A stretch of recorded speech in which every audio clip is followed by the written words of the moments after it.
nivel bonus. Reloj.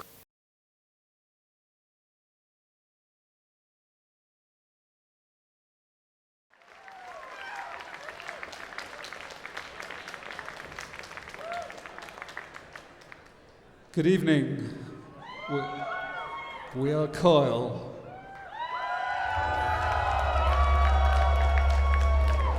Thank you for coming to the second night of Mutek.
Thank you very much.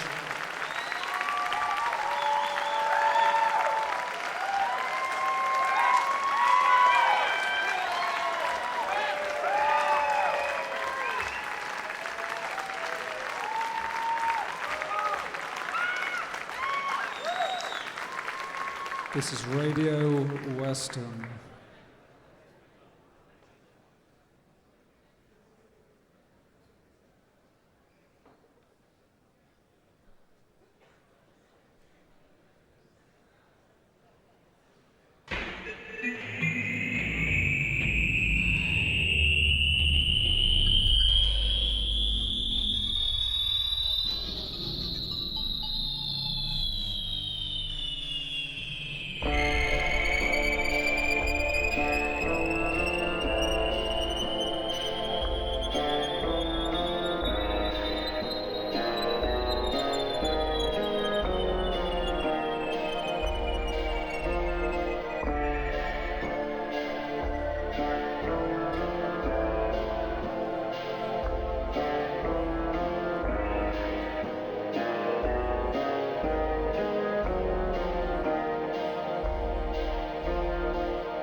Thank you very much. That's it for tonight. Thank you very much. We've been Coil.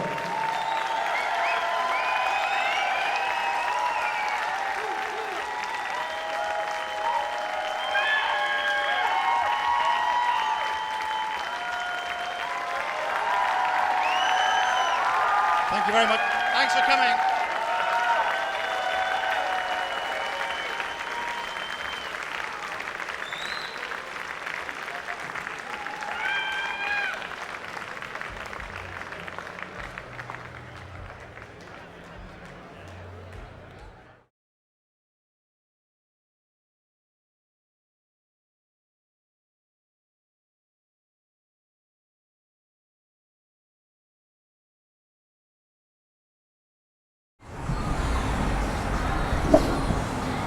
We're recording now, so just say hi and who you are.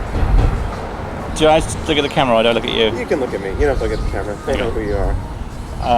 My name is Peter Christopherson. I'm presently in Coil, but I was in Throbbing Gristle and Psychic TV for a while. And his name is Thipol Sandra. I'm currently in Coil and Spiritualized. And he's a recording artist for my label. Yeah. For our label. Whatever. When you started, what was your first instinct to start working on music?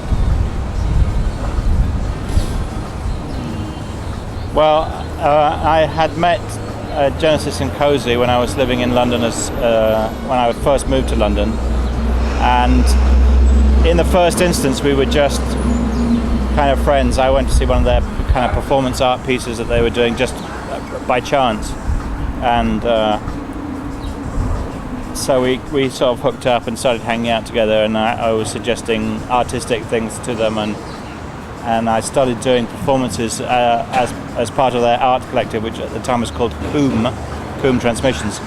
And after we'd been doing that for a few years, we toured a bit and we did some shows in different colleges and art spaces and in Amsterdam and stuff like that. And I was getting increasingly frustrated with the fact that the audiences that we were performing to were largely kind of art establishment, art, kind of upper class, but middle class people that were not very highly challenged and not very highly motivated to think about the things we wanted people to think about. So I basically suggested to Genesis and Cozy that it would be better to have access to a different kind of audience, and that one of the ways to do that would be by having a band, albeit not a band in a conventional form. So that idea having been planted, they kind of thought it was a good idea, and that's when we decided to start doing Throbbing Gristle. I mean, I had done music pieces in school with kind of unprepared pianos and tape recorders and stuff like that, but I didn't at that time really think of it as being something that could be taken to an audience. I was just doing it for fun, really. So, and the other reason for doing Throbbing Gristle, of course, was that it afforded the opportunity to meet young men who might be persuaded to do things they might otherwise not have done, which has always been a major part of my life.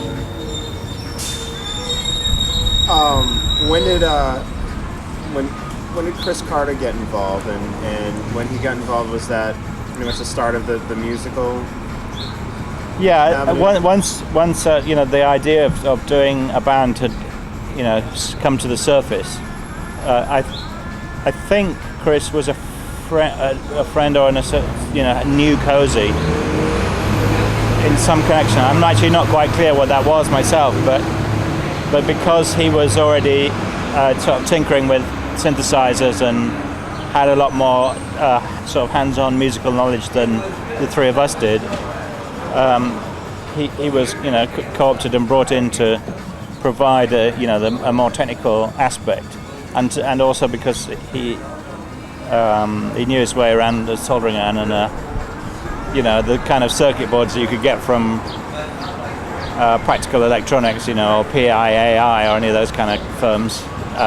He was the perfect person to build the stuff that we were suggesting. I think mainly that I was suggesting, but because I was aware of the possibilities of technology at that time, but I didn't have the patience to actually solder resistors and all that stuff together.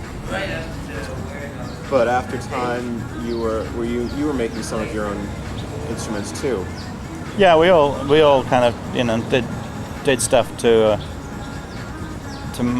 make the sound what it was and what was the kind of sound that was interesting to us, because we didn't really have any interest in being Hammond Dual or being a band that already existed. We wanted to do something that was completely outside that, but just by doing it in a kind of musical context, it undermined people's expectations of what they were supposed to hear, and so it was possible to kind of address people's emotions and people's subconscious, if you like, or just to address different parts of people that, because they thought they were watching a band, that you wouldn't be able to do in an art gallery. At what point did the music sort of, was there a point when the music just went from playing around to actually thinking like more about composition and development? I haven't reached that point yet, so I don't. I'm still playing around. What sort of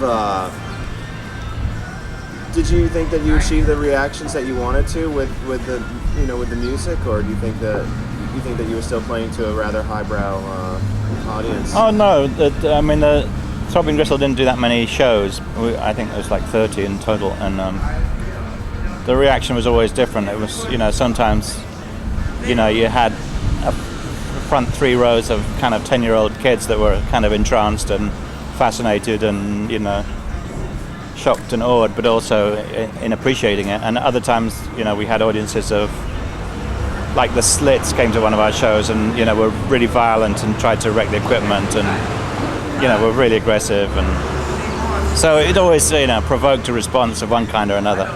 At the very beginning we always had like bouncers as security, but sometimes the money that we spent on having a couple of heavies just in case we got beaten up was more than the fee for the whole show. but in point of fact, 99 times out of 100 we didn't have any serious aggressive, not like it became with punk a few years after that, where people did get hurt and stuff. But I think generally because we were doing something that was so different and so the opposite of what people were expecting, occasionally, very occasionally people reacted violently, but mostly they were just gobsmacked. It forced people to re-examine what it was that they felt music was about, or what bands were about, or what shows were about, and ultimately, hopefully, what they thought the world was about by association. What has the developments of different technologies since the start of TG? Things changed rapidly in those years from like 1974 to 1980, 1981. What sort of technologies were you using? What sort of what did things help a lot? Did things hinder things a lot? I mean, I remember there's an interview of Genesis floating around somewhere, and he said at some point in like 1979, we've done all we can do with technology for music, and I think he's been proven wrong, year after year since that. So what is your take on the development of musical technology from there? Well, in some ways, it's afforded a lot more possibilities that obviously computers now allow you to correct your mistakes to some extent, and then they allow me to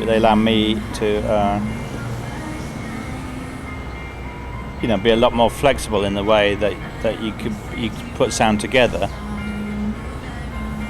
But that's kind of obvious, really.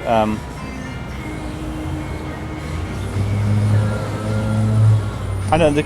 Technology in the past 5 years seems to me to have,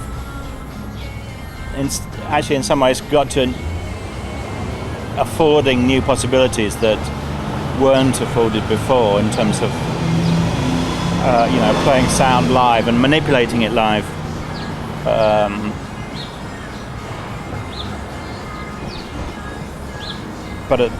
But still within a structure of sounds that already exist, like samples or whatever. I don't know. In a way, I don't think that the medium is the message. To me, it doesn't really matter if you're using, the latest version of Ableton Live 2 point whatever, on a titanium PowerBook, or if you're using a rack of 8-track cartridges. It's fundamentally still the same thing. What's important is the sort of disrespect that you have for it, and make sure that first of all, that you don't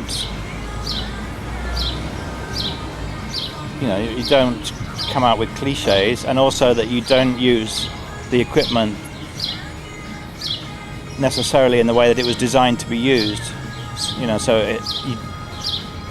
it's like the preset. It's like the worst invention ever. It's exactly the same way as people buy the latest synthesizer and just use numbers 1 through 50. Software or any kind of piece of hardware intrinsically, suggests a way that it should be used for convenience, and you have to try and avoid that if possible. So, like if you put, 4 8-track cartridge tape players in a box, that's not obviously the way they're intended to be used. And then if you hotwire the record. Actually, I didn't use 8-track cartridges. I was using cassettes, but I hotwired the heads on an automatic reverse car cassettes. They're actually 4 tracks. So you can wire them to use them like a 4-track machine. And I had a little switch box that Chris built that selected any of the 4 tracks simultaneously, or separately, or sequenced them, stepped through them, or could be played with a keyboard. So it was sort of like similar to a mellotron, but whatever was on the cassette was on, was pretty, you could have whatever you liked. And it's not really that different from having, Live or Cakewalk Acid or whatever, providing a bunch of sequence, things that you can cut in or sequence. It's fundamentally the same thing, but you just have to make sure that what you're doing is, original and interesting. And in order to do that, you can't take the instructions as being the way that you ought to do it. That's one thing. And the other thing is, you have to, you just have to make sure that the sound does it for you. You have to make sure that whatever it is that you're inflicting on an audience, actually, means something to you first, and then hopefully that intensity of feeling will come across to the audience. So it's kind of a long-winded answer to your question, but That's a long question. but it's not, to me, the technology isn't really very important in a sort of way. I mean, it is tremendously important insofar as it's fun to, if you find an elegant piece of software that does something cool, just from a kind of geek point of view, that's kind of fun, but it doesn't really matter from the point of view of the music or the shows or the records or whatever. It's just a means to an end, really, isn't it?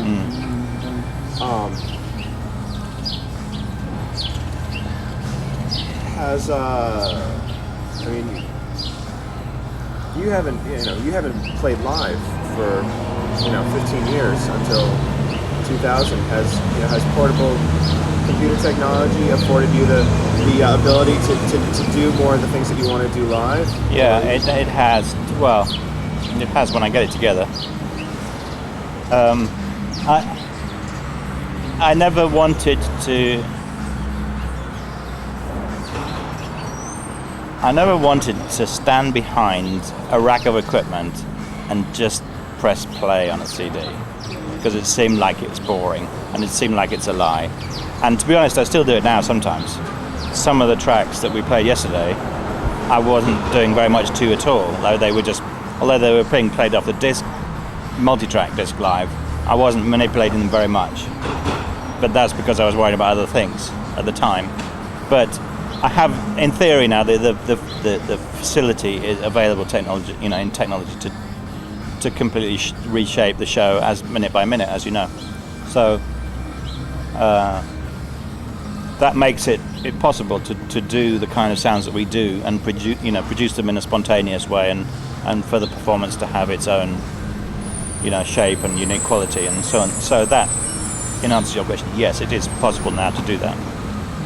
But I just wasn't very interested in,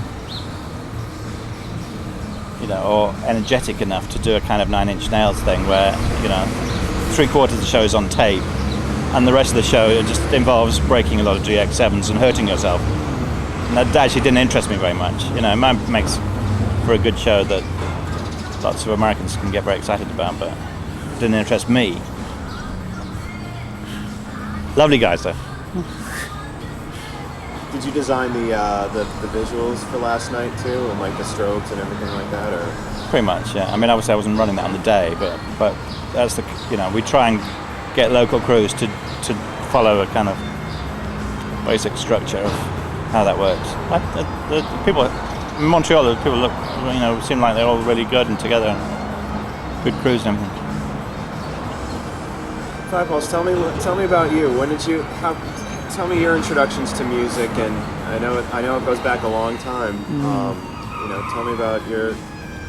Well, I had a very musical family. Both my grandfathers and my mother were all musicians, so I was kind of force-fed music from a very early age, and lived in a house where pop music wasn't allowed, and we just used to listen to classical music 24 hours a day. So you didn't have a television until you were 15. No, I didn't have a television until I was 15. So we used to listen to the classics all the time. And growing up in that atmosphere, I suppose it was inevitable that I was going to be a musician eventually. So or a psychopath. Yeah.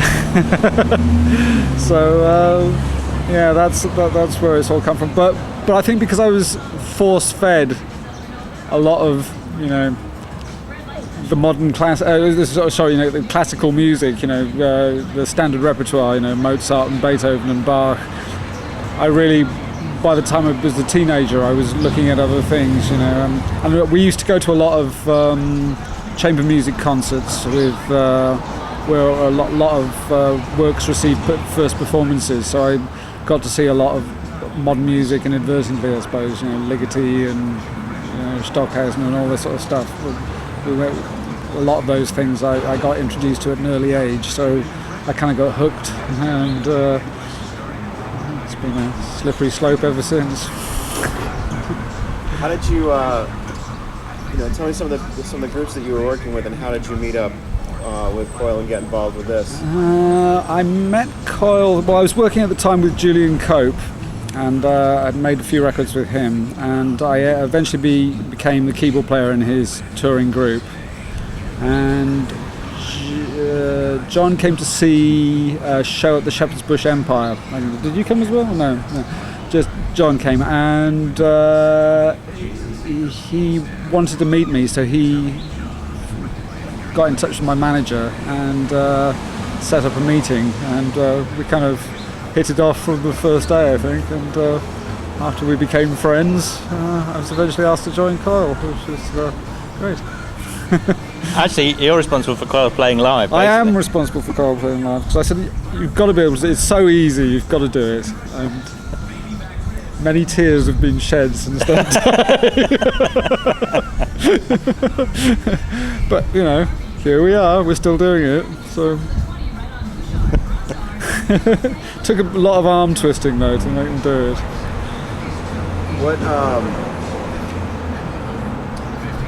What do you see Coil becoming? What do you see Coil now as versus how Coil was maybe 10 or 20 years ago? How do you see it? How do you see it now, and then where do you see it going from here? Well, it was Coil always was a vehicle. I mean, initially it was John Balance's band, and he just asked me to help him do some stuff. And the main difference right now is that I'm not sure how much he wants to do it, or how much he wants to make music. He tells me that he does, but he's going through kind of some weird things in his life, and I don't know if he'll continue to do that. And I don't really know if it's a reason, if the reason he's doing it is just to make money, or if he does feel kind of musically motivated. But assuming that he does, I'm sure we will continue to work together. But because we've sort of split up personally, obviously the sort of dynamic of it is slightly different.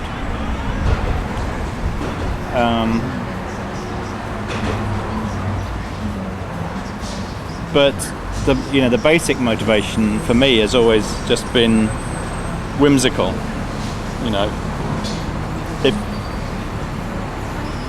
If there's always kind of new stuff coming along that's interesting, and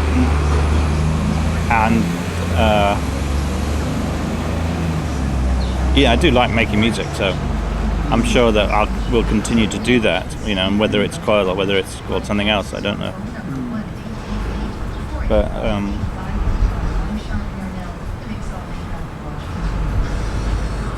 I think one of the things that's not good for a relationship, in just as much as it's not good for a band, is for people to take things for granted, to take the future for granted, or take any kind of continuity really for granted. In order to have a stable and fulfilling relationship, not stable but an interesting relationship that lasts, is you've got to you've got to keep things the way they were when you first met, when you actually can't put anything else out of your mind except getting into somebody's pants. And it's sort of like the same with the band. You've got to approach your music as though you want to get into its pants. And if you just assume that next year there'll be another tour and another album, then it's fucked up. You can't really do it. So right now I'm not assuming anything about next year, apart from some shows I've got in May.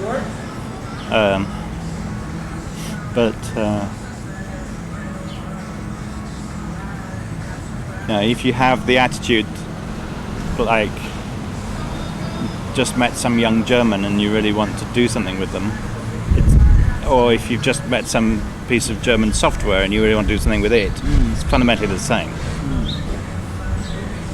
So on that basis, we'll continue to do things, but I don't know what they're going to be. Absolutely. What would you like to see Paul Sandra stuff doing live, or doing musically, or what kind of ambitions do you have? Well, I'd like to do some live Paul Sandra shows, because we haven't done any yet, and I think it'd be a good thing to do, because I think it would be quite different to the records. So quite different to everything in existence. yeah. So that would be, I think it'd be quite a challenge to do that. So and again, I like kind of doing different things all the time, and resetting all the parameters and seeing what's going to happen. I'm not afraid of change in that way, and I think it would be. I've got some ideas for shows that could be, quite exciting, I think. So,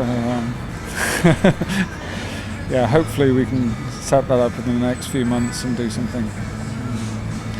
But also be good to keep Coil going in some form or another and keep working with this chap, because it's always interesting, and it's always it's always a challenge, isn't it? Yeah, I have a bit of a horror of like Rick Wakeman, used to be the keyboard player of what was he in? Yes, and a number of other bands, and now he makes a living in England by going on like daytime TV quiz shows and those shows where you have to guess the value of the house, there's one show in particular he does with Toya Wilcox, and he also does like these 200 date tours of really little English towns, where he does a kind of multiple keyboard extravaganza thing, and then between songs he tells funny stories about the rock and roll lifestyle and things like that. And I can tell you now, that's never going to happen to me. Or me. And the only way that I would want to resurrect any kind of old project or maintain any sort of current project beyond what I felt was its sell-by date would be, if it was possible to do something new with it. If I ever were to play with a band that I was in previously, the purpose would not be to just be nostalgic and to play old songs. The purpose would be to do something different and actually, make some comment on how people had changed or how things had stayed the same in a bad way, politically or socially or musically or whatever. I'm getting a wind-up signal. So if that was to happen, then you could be sure it would be something new and different and worth seeing. All right, tape is about to end. It's on the 0-minute mark left. Okay.